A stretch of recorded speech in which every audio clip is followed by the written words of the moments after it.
Alright, good evening. Dasig lang man si Module 12 and we will talk about the peripheral vascular system and lymphatic system. So, paagyan naton, peripheral vascular system and lymphatic system. Okay. Health history, the purpose of this history questions is to identify symptoms of peripheral arterial and venous disease. The lymphatic system and lymph nodes, guys, fluid exchange and capillary bed. Lymphatic system, in short, si lymphatic system amo na siya ang drainage sa ngaton nga lawas, mo nang drainage dira na aga kadto.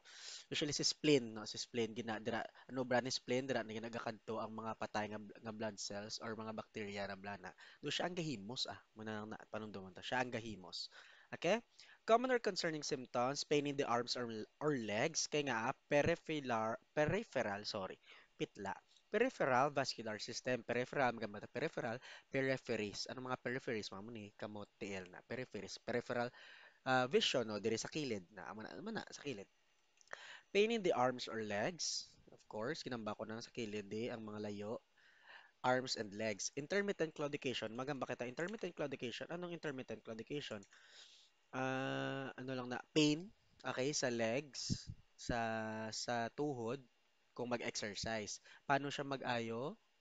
Hindi ka mag-exercise. Okay, hindi ka amo na. Pain and cramping in the legs that occurs during exercise and is relieved by rest. So, mapahuway. It is a symptom of PAD. Anong PAD? Peripheral artery disease. Okay, cold, numbness, pallor, hair loss, swelling in the calves, legs or feet, swelling with redness or tenderness. Amo ning usually ginareklamo sa mga patient nga may problema sa peripheral vascular system and lymphatic system kung magpa-clinic sila. Okay. Old cart, best friend yung old cart, ara gyapon. Intermittent claudication, family history, blah. Important areas of examination. Physical examination, guys, sa arms. Sa arms na, ara na. Inspection, size, symmetry, skin color, radial pulse, tandaan nyo na ha, right? Radial pulse, brachial pulse, epitrochlear, lymph nodes. Inspection, mag-inspect kita, palpation, rin naman din sila galing. Okay. Inspection, inspect both arms from the fingertips to the shoulders, both arms gamit ni fingertips. Halin dire, fingertips, pakadto sa shoulders, dire kay peripheral ni sila ang kamot ni peripheries. Okay? Their size, symmetry, swelling, and any lesions. The venous pattern, the color of the skin, nail beds, texture of the skin. Okay, sa legs, size, symmetry, gyapon, same laman, color, tenderness, of course, kay base naghabok-habok na blaki syempre yung lymphatic or lymph nodes naton gahabok-habok kapin pa kung may sakit, especially kung infection. Okay? Femoral pulse and inguinal lymph nodes, popliteal, dorsalis pedis, posterior tibial pulses, peripheral edema. Peripheral edema, peripheral, di ba, peripheries mo ni mga tiil na edema naghabok-habok kay sobrahan sang liquid or fluid na amo na siya. Inspection, inspect both legs from the groin and buttocks to the feet. Okay, inspect both legs from the groin and buttocks as nasa tiil. Size, symmetry, edema, measure leg circumferences in centimeters. If discrepancy is suspected, i-measure ang leg circumferences, meaning ang tiil mo, amuning tiil mo, ang circumferences ya, ang kadakoon, kasi syempre basi may edema, okay? So, i-measure na naton kung ano kadako, venous pattern, any venous enlargement or varicosities. Varicose bla, mga usually mga dugay magtindog na bla sa malls, mga nurse sa OR na may varicose veins na sila. So usually kung magka-problema si ang peripheries nagabatsyag na ang veins na guys. So ang varicose nagahabok siya. Maski wala gani sakit gahabok na na. Okay, pigmentation, color, distribution of hair, lower legs, feet, and toes. Look for brownish areas. Okay. Note the location, size, and depth. Okay, sa palpation, diri anay sa arms. Okay, palpate the temperature of the arms and simultaneously with the back of your fingers. So, din ang back of fingers, ari. Okay, kung mag-check sang temperature, guys, hindi mo na yung ginagamit naton. Amo na yung ginagamit, kay mas sensitive ni siya. Okay, so amo na mag-check. Kita mo mag-check, kamo sang hilanat, di ba gamo, kamo ni mo. Huwag kamo gamuna, oh, di ba? So, amo ni. Back of the fingers. Palpate the radial pulse with the pads of your fingers on the flexor. So, flexor, okay. Surface, wrist, laterally. Nagyan na natin, guys. Okay, radial pulse, aring radial pulse. Okay, nan. Brachial pulse, feel for the epitracheal nodes. Hmm? Brachial pulse, hindi makalipat. Brachial pulse.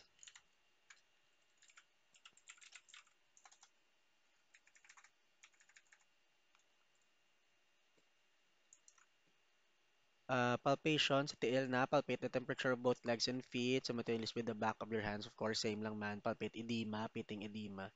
Feel the thickness of the skin, basi may tenderness. Palpate areas of local redness, noting the skin temperature, gently palpate firm cord or thrombosed vein in the area. Okay, wala to 5 minutes. Okay, diretso kita sa 13. Lawig-lawig ni gawa sa 13. Kaya ta na guys. Okay. GI kag renal system. GI and renal system. GI and renal system. Nga ba kita? Renal system guys. That's your kidneys or ihi. Pag-ihi. Ano na siya? GI sa tiyan. Okay. Ang pangaon naton. Okay. Gastrointestinal renal system. Blah, blah, right upper quadrant, left upper quadrant. Guys, answeran nyo ni. Sige, answerin nyo lang. Pero are, kung makita nyo ng picture, kita da. Nakita nyo ng picture, are siya. Si right upper quadrant, RUQ, LUQ, RLQ, LLQ. Nakita nyo na. Kay first terms ng exam nyo, ara na siya, na question na siya, natandaan ko na. Okay? Next. Common or concerning symptoms sa GI, guys. Common or concerning symptoms or CC or chief complaint sa GI, sakit tiyan o abdominal pain, indigestion, hindi blamayo mag-digest. Okay? Nausea, dumasuka-suka, gasuka, including blood or hematemesis. Okay? Including blood, hematemesis, loss of appetite, wala gana, early satiety. Guys, kanami isang term, early satiety. Ano meaning isang early satiety, guys? Dasig lang mabusog. Amo lang na, okay? Dasig mabusog. Dysphagia, budlayan, odynophagia, magkaon, magtulon, budlay. Odynophagia, be? Wait, odynophagia ba? Ko na mo. Very good. Painful swallowing. Amo lang na. Budlayan, swallow. Change in bowel function, diarrhea, constipation, jaundice, gayelo. Okay? Might be kung magyelo, balda ni si, si liver. Okay? Urinary and renal, ihi, urinary and renal. Suprapubic pain. Maganda suprapubic pain. Ang pubic, di ba, dire pubis, pubic hair. Supra sa babaw. Sa babaw lang sang pubis. Pain. Suprapubic pain, may sakit da sa babaw sang pubis. Ano na na? Suprapubic pain, dysuria, urgency, or frequency. Dysuria, it's more of ihi mo bala. Budlay mag-ihi, sakit, or pain. Ano na na? Pain, tsakto man. Very good. Pain or burning or stinging or itching of urethra or urethral meatus associated with urination. That's your dysuria. Pain on urination. Urgency or frequency, hesitancy, polyuria, damo nga ihi, nocturia, gabi nga ihi, urinary incontinence, hematuria, hem is blood, urea is ihi, urine, blood in the urine, hematuria, flank pain, and ureteral colic, ureter, may colic, colicky pain. Okay. Three broad categories of abdominal pain, guys. Sa tiyan nakita. Tiyan, abdominal pain. May three broad categories na siya. Kung ang kuring, agree. Okay, categories of abdominal pain. Visceral pain, parietal, and referred pain. Visceral pain, magkata. Visceral pain, guys. Those as, ang tandaan ko, may visceral, sa sulod, gid siya.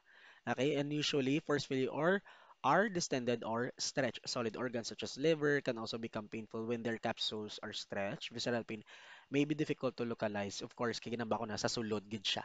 Okay, araambal niya daw. It occurs when hollow abdominal organ sa sulod gid. Intestine, biliary tree contact.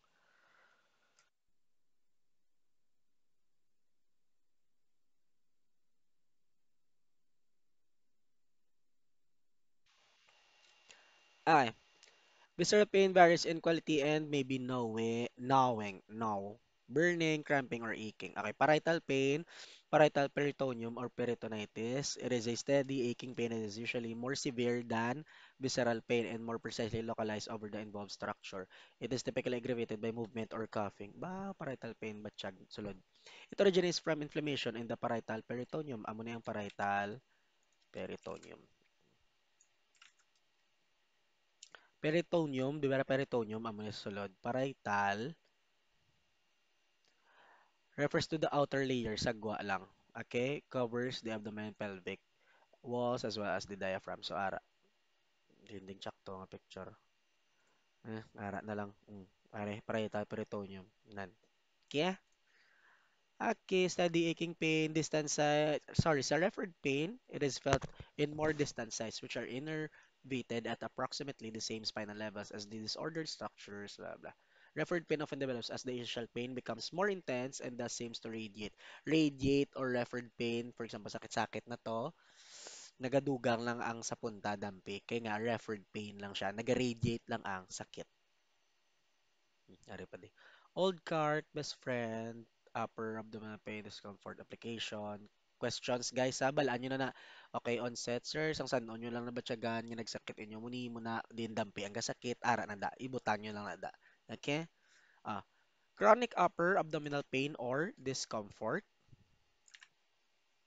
Dyspepsia is this defined as chronic or recurrent discomfort or pain centered in the upper abdomen, which is characterized by postprandial fullness, early satiety, and epigastric pain or burning. Dyspepsia, guys, dyspepsia. Wait lang. Dyspepsia is discomfort or pain in the upper abdomen. Okay? Hindi lang, sakit. Pero ano si postprandial fullness? Anong postprandial fullness? Guys, doon ka namin pamatian. Pero si postprandial fullness, busog, dayon, tapos kaon. Postprandial, post, tapos prandial, kaon, fullness, busog. Postprandial, fullness, dasing mabusog is early satiety. Pero si postprandial fullness is gakabusog agad tapos kaon. Like, ano ganing feeling man? Do bloated na. Very good, bloated. May search ta. English ta kay Chinde ka mo English. Post na ara. Feeling of discomfort in stomach after eating. Very good. Amo gyapon explain ko lang sa iligay noon. Feeling of fullness and discomfort in the stomach after eating. It can occur due to number of possible reasons, dyspepsia, gastroparesis, other conditions, blah blah blah. Okay, epigastric pain, sakit sulok-sulok, or burning. Okay, heartburn. Discomfort, blah, blah, abdominal fullness, heartburn, ginliwat ya lang. Bloating, ara na ginamba ko, bloated, liwat-liwat lang guys. Ang nursing, liwat-liwat lang. Ginapanami lang, kag gina-explain mayo. Nausea, belching,